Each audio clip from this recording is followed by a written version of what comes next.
La vie est un songe de Pedro Calderón de la Barca. Interprété par les élèves en cycle 2 et 3, section théâtre, du Conservatoire du Kremlin-Bicêtre. Sous la direction de Claire Cafaro. Morgane Leclerc est le premier Sigismond. Andreas Kaparos Est Sigismond II. Louis Donia, est Sigismond III. Rika Salé. est Étoile. Benjamin Chabert, est Astolphe de Moscovie. Fanny Masson. est Rose. Arnaud Sénéco, est Clairon. Roxane Paradinas, est Clairon. Pierrick Méléard, est Clotalde. Vatia Nesta, est un page. Apolline Witz. est Un page et un soldat. Luc Ducrot, est le roi Basile et un soldat.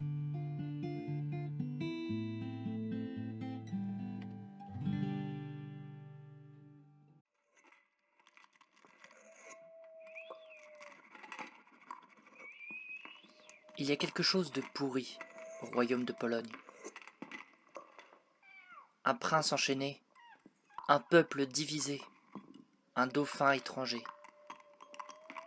Mais voyez comme je m'égare, tentant tant bien que mal de remettre de l'ordre dans mes idées. Commençons par le commencement. Nous étions deux infortunés, ma maîtresse, Rose, et moi-même, qui avions quitté notre patrie, moi pour chercher aventure, elle pour se venger de l'outrage infligé par un homme. À travers maintes folies et autant de malheurs, nous trouvâmes la prison de chair et de peau de bête d'un homme, bien plus animal qu'homme. Une prison de pierre au milieu du désert, dans un bruit de chaîne, j'ai mis une âme en peine. Cette bâtisse est son berceau, aussi bien que son tombeau. Je n'ai pas eu le temps de trouver le courage de fuir. Nous fûmes encerclés par une troupe en armes, tous masqués et couverts de pieds en cap. L'un d'eux, le vieux Clotalde, geôlier du malheureux, nous mit aux arrêts et nous conduisit à la cour du roi Basile. Il cherchait à libérer Sigismond, le fils qu'il avait lui-même enfermé. L'homme bête que nous avions surpris tantôt dans sa prison. Cette vision de cauchemar était bien homme après tout. Cela, je peux y consentir, mais prince, voilà qui me semble tiré par les chevaux.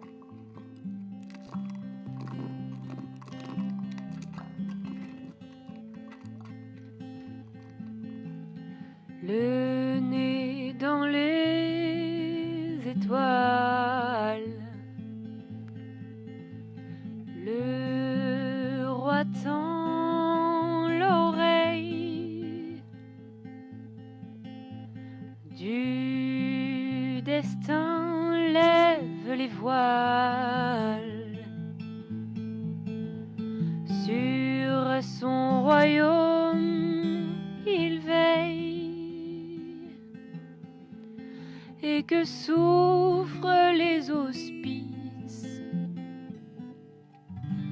Tu dois enfermer ton fils, ton engeance sera tyran, son règne sera de sang.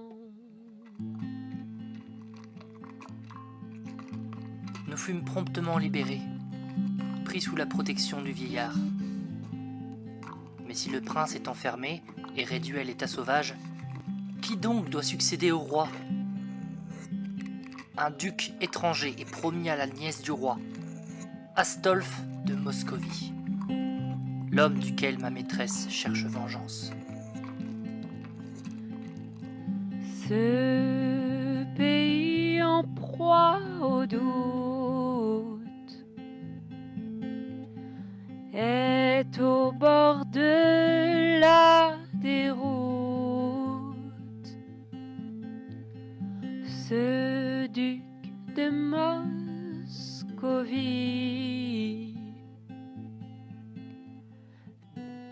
certains le conchit, mais d'autres l'acclament. Rose a juré de lui faire goûter sa lame. Le prince est libéré. Le roi désire le confronter aux prédictions des étoiles. Mais son cachot dans le désert n'est jamais loin, car il se peut que, pour lui, tout cela ne soit qu'un rêve.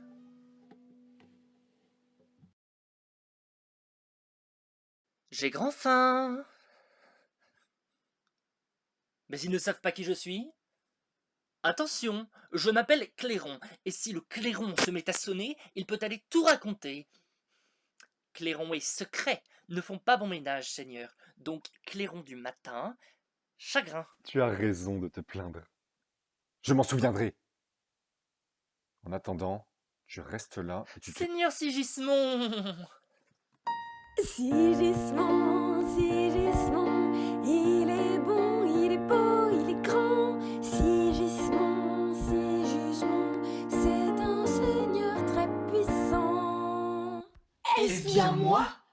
Moi, dans ce palais somptueux, à qui l'on offre Des étoffes précieuses, du brocart, de la soie.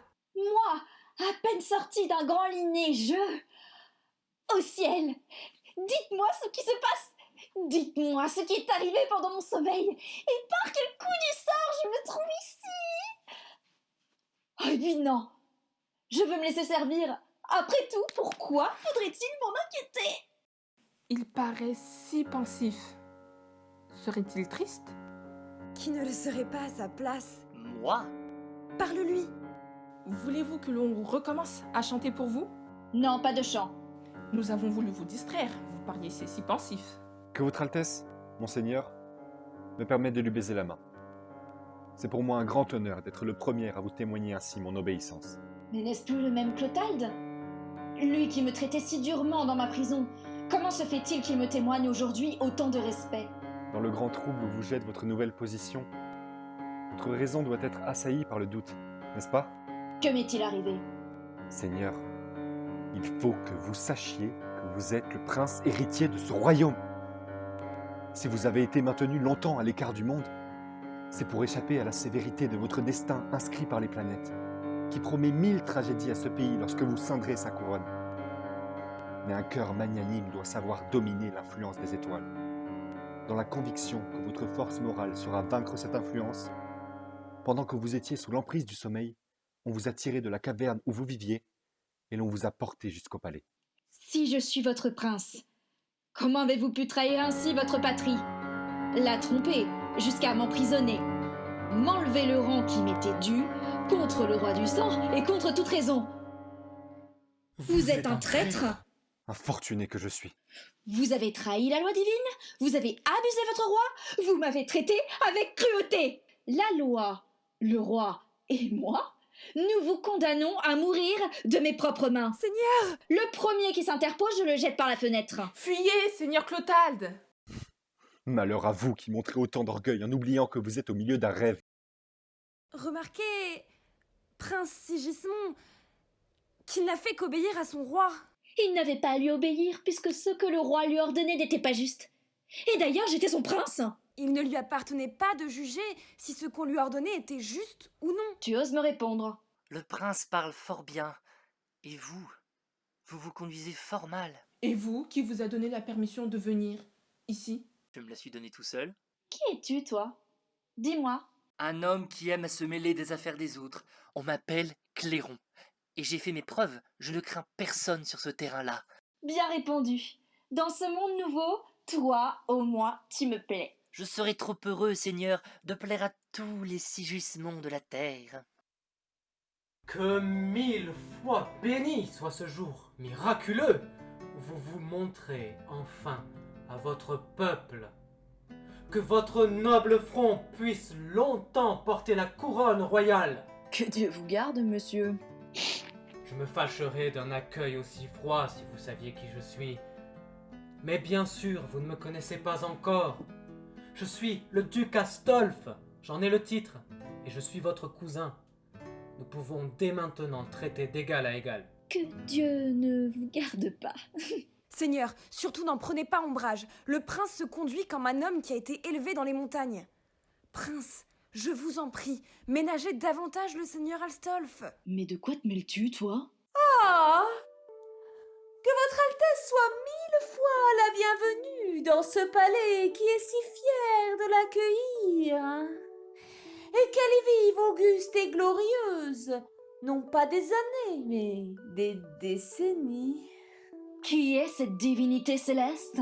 C'est votre cousine, la princesse Étoile. Permettez-moi de baiser ses mains, plus blanches que la neige. Tenez-vous! Ne me touchez pas! Si elle lui donne la main, elle est à lui.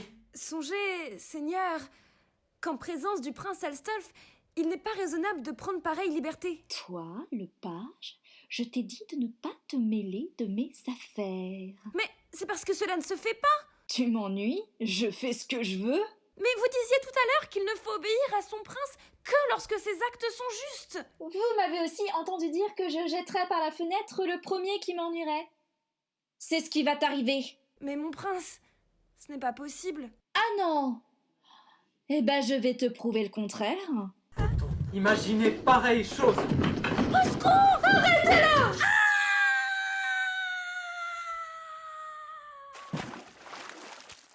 Mon Dieu! Il est tombé du balcon jusqu'à la mer. Ah bah, il a bien vu que c'était possible. Vous devriez mieux contrôler vos actes, mon cousin. Vous n'êtes plus une bête fauve dans votre montagne. Vous prenez garde à votre tête. Si vous continuez ainsi, elle ne va plus tenir longtemps votre chapeau. Je viens chercher Étoile, mais j'ai très peur de rencontrer Astolphe. Clotalde aime mieux qu'il ne sache pas qui je suis et ne me voit pas. De tout ce que tu as vu et découvert aujourd'hui, que préfères-tu? Rien ne m'a ébloui. Je m'attendais à voir tout ce que j'ai vu. Sauf la beauté des femmes. C'est bien la seule chose qui m'est émue en ce bas monde. Surtout cette femme-ci. Le prince est là, je m'en vais. Arrête, femme. Écoute. Ne fais pas coucher et lever le soleil en fuyant à peine entré. Si tu colles l'un à l'autre l'est à l'ouest, lumière et ombre froide, les jours que tu nous feras seront trop courts. Qu'est-ce que je vois? Ce que je vois en y croyant sans y croire. J'ai déjà vu de mes yeux cette beauté quelque part. J'ai vu cette allure, cette grandeur réduite à une étroite prison. J'ai retrouvé ma vie. Femme, car ce mot est le plus beau des compliments chez l'homme. Qui es-tu, toi que j'adore sans t'avoir jamais vu? J'ai confiance en toi et j'ai la certitude, en bonne foi, de t'avoir déjà vu. Dis, femme, belle, qui es-tu? Il faut que je dissimule. D'étoile, je suis une suivante malheureuse. Oh, ne dis pas ce mot. Dis soleil, dis flamme, dont cette étoile vit en absorbant l'éclat de ton rayonnement.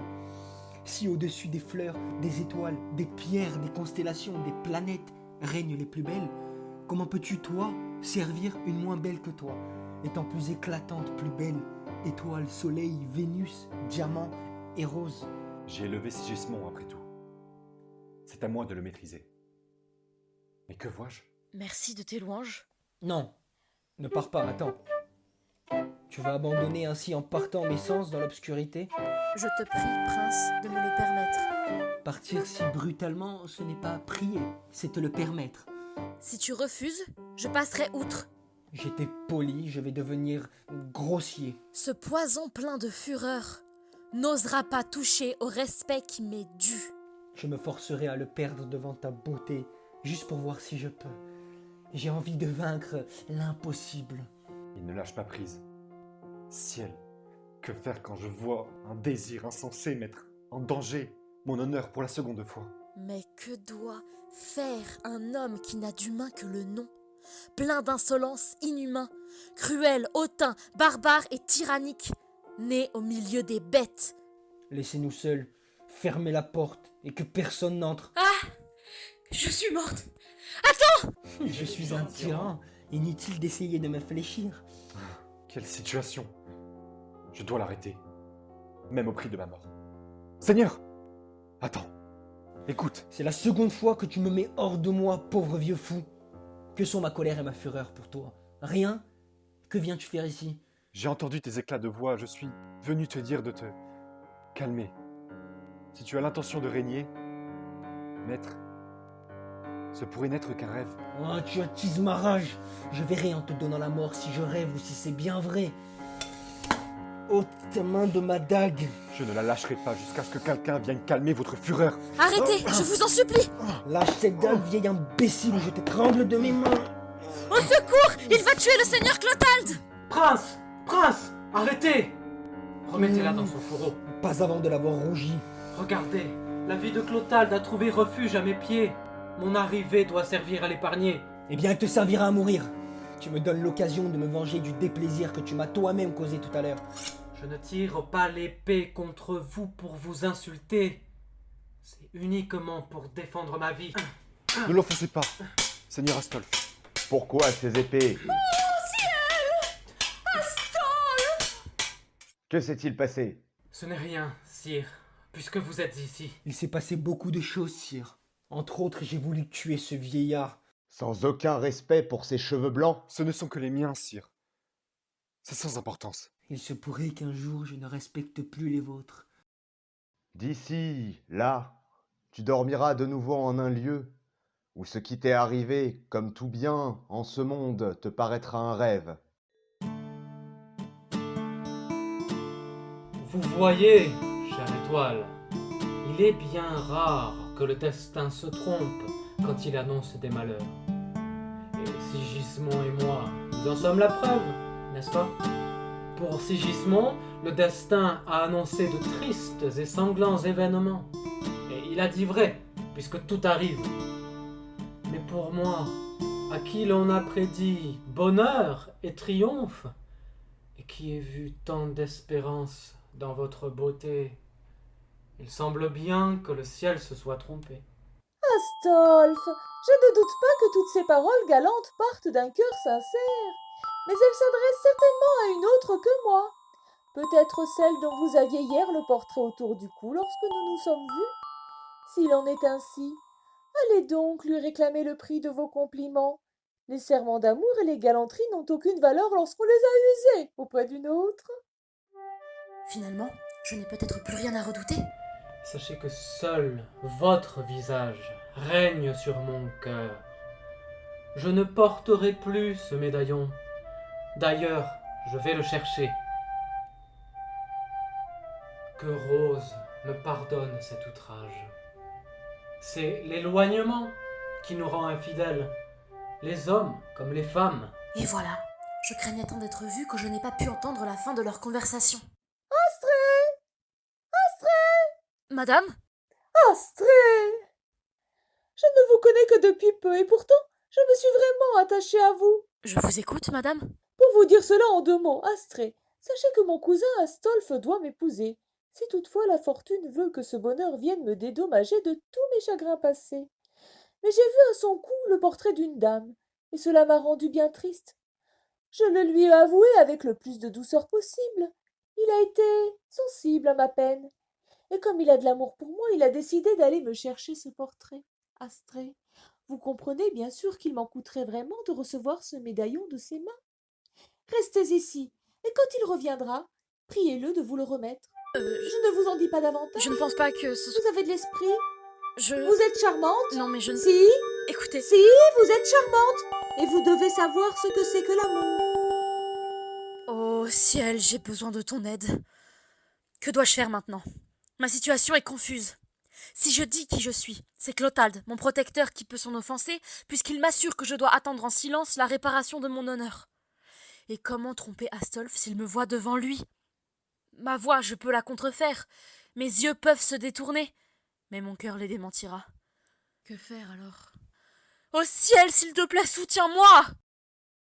Madame, voici le portrait. Oh! Grand Dieu! Qu'y a-t-il? D'où vient cet étonnement, prince? De ce que je vous entends, Rose, et de ce que je vous vois. Rose? Vous me prenez sûrement pour une autre. Je m'appelle Astrée, et je ne mérite pas de vous causer un pareil trouble. Ne cherchez pas à m'abuser, Rose. Mes sentiments ne me trompent pas. Je peux parler à Astrée, mais c'est Rose que j'aime. Je n'ai qu'un mot à vous dire, prince, c'est que j'attends ce médaillon. Vous n'avez donc qu'à vous présenter devant elle, et elle verra ce qu'elle veut voir. Prince, donnez-moi ce médaillon, s'il vous plaît, je ne m'en irai pas sans lui. Je ne vous le donnerai pas. Alors je le prendrai. Vous n'y arriverez pas. Non, il ne tombera pas dans les mains d'une autre femme. Vous êtes très courageuse, Astrée. Et vous, vous êtes perfide. Allons, ma Rose.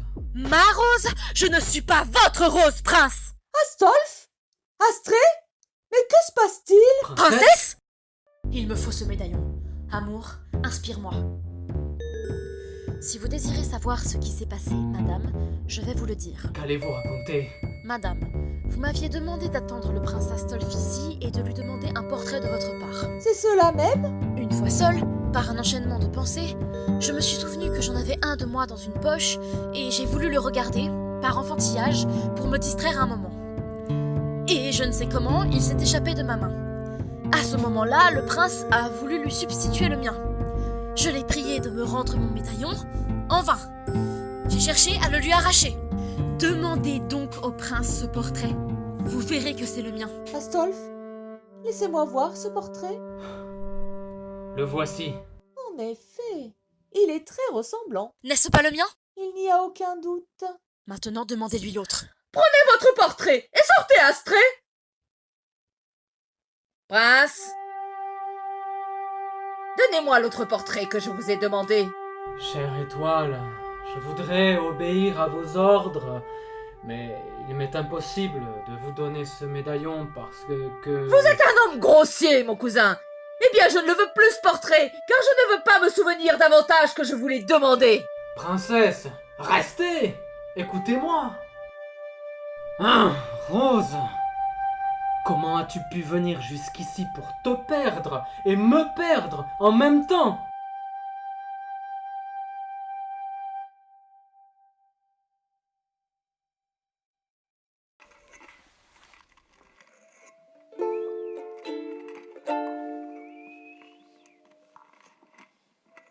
Dans une tour enchantée, à cause de ce que je sais, je vis enfermée. Que me fera-t-on pour ce que j'ignore, si pour ce que je sais, on m'a tuée.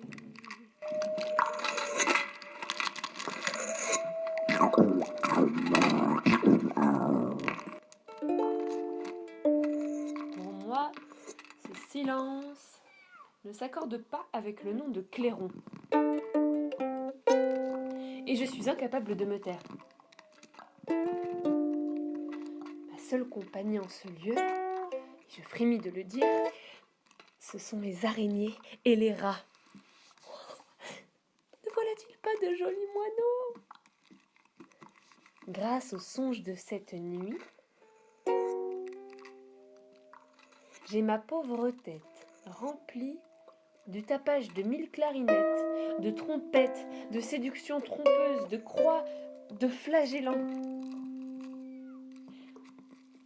Si on fait un saint du silence, pour quelques nouveaux calendriers, Saint Secret sera mon patron, puisque je jeûne à son intention, mais que je ne chôme pas sa fête.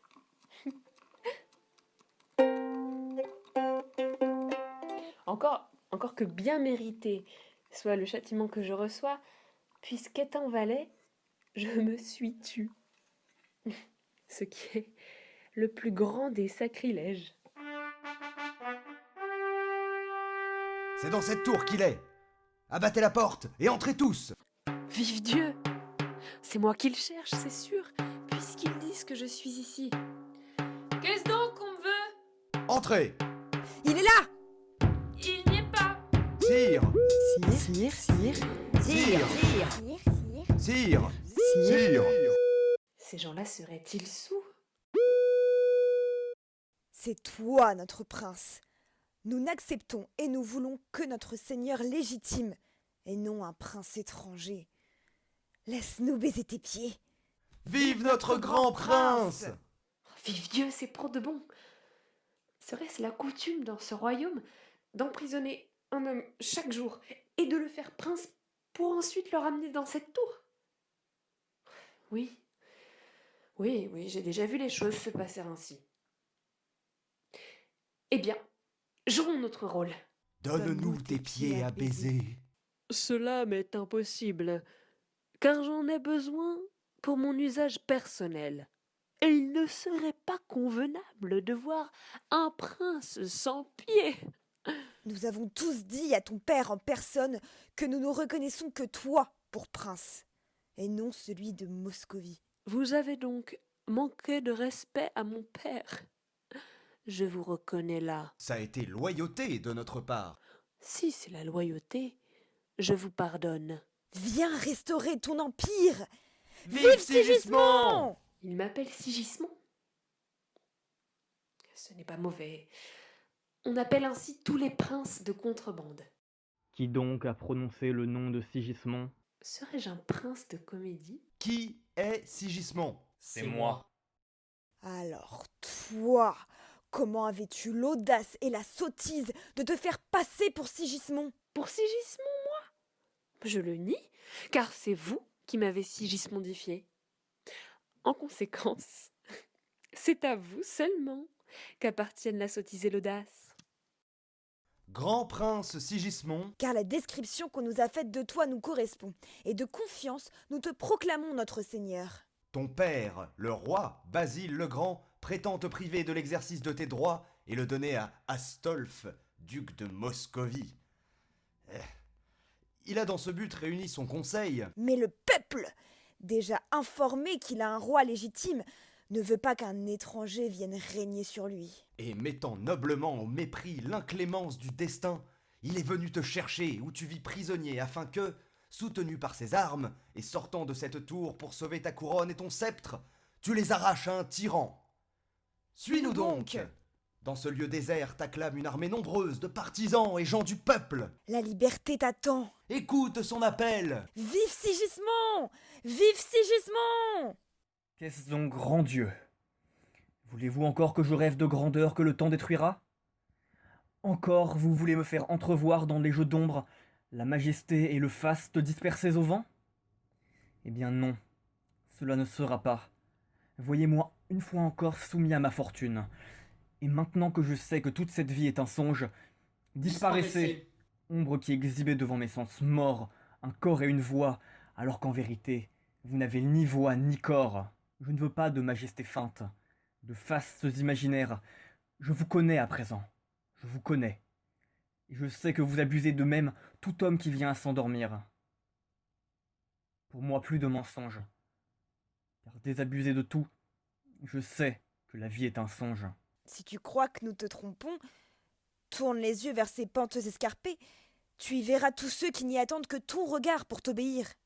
Déjà l'autre fois, j'ai vu cela aussi distinctement que je le vois à cette heure. Et cependant, ce n'était qu'un songe. Une grande chose, grand seigneur, n'arrive jamais sans présage. Tu l'as rêvé, elle se produira.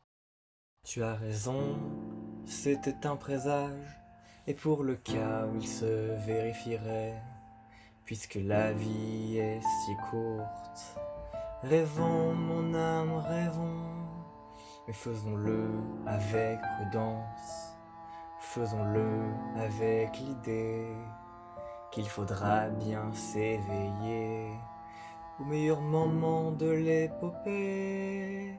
On se rit du malheur quand on l'a devancé à l'intérieur.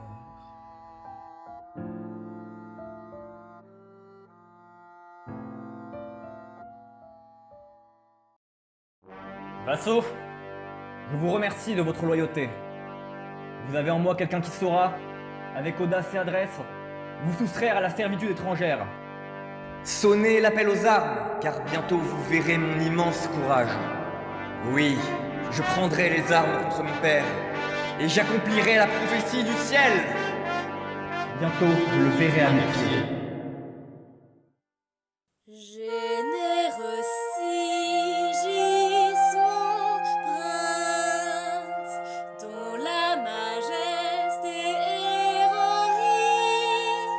émerge de la ténébreuse nuit au jour de ses exploits, tel l'astre le plus grand de tous qui, entre les bras de l'aurore, se montre à nouveau éclatant.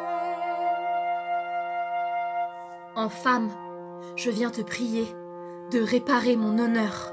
En homme, je viens t'encourager à reprendre ta couronne. En femme, je viens t'attendrir lorsque je me jette à tes pieds. En homme, je viens te servir et je vais rejoindre ton camp. En femme outragée, je quête ton aide devant ma douleur. En homme, je viens t'aider de mon épée et de ma personne.